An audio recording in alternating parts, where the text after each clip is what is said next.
Involvement ఎక్కువ అవుతుందా అనేది కూడా ఎలా చూడాలి? మన తాత ముత్తాతలు చాలా ప్రశాంతంగా బ్రతికారేమో అనిపిస్తుంది నాకు ఈ చూసినప్పుడు. అవును, నిజమే. ఒక్క మన తరంలోనే 3 సంధి కాలాలు చూస్తున్నాం. మన తరంలోనే 3 సంధి కాలాలు నీ వయసు నా వయసుల్లో చూసుకున్నప్పుడు.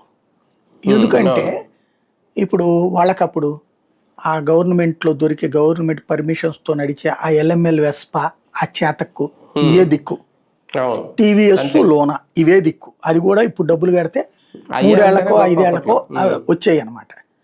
అట్లాగే ఇంటికి ఫోన్ అంటే ఏడాదికి 1 లక్ష ఎన్నో సెంట్రల్ గవర్నమెంట్ ఓకే చేస్తుంది. ఒక్కొక్క జిల్లాకి ఒక 500 1000 అన్నే దిక్కు అయ్యే. అదే సందర్భంలో అప్పట్లో టీవీ అనేటటువంటిది అంటే గవర్నమెంట్ దూరదర్శన్ తప్పించి మరొక దిక్కు లేదు. మా తాత ముత్తాతల దగ్గర నుంచి మా నాన్న దాకా అంతే ఉంది కదా, నేను పెద్ద అయ్యేదాకా కూడా అంతే ఉంది. 1992 ఒక సంధికాలం.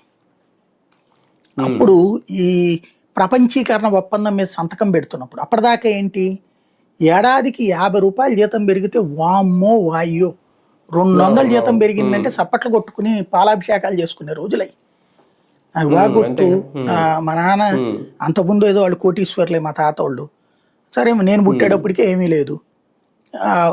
మేము మొట్టమొదట ఉమ్మడి కుటుంబం నుంచి విడి గుడివాడకి వెళ్ళాం. ఫస్ట్ షాప్లో గుమస్తా చేస్తాను.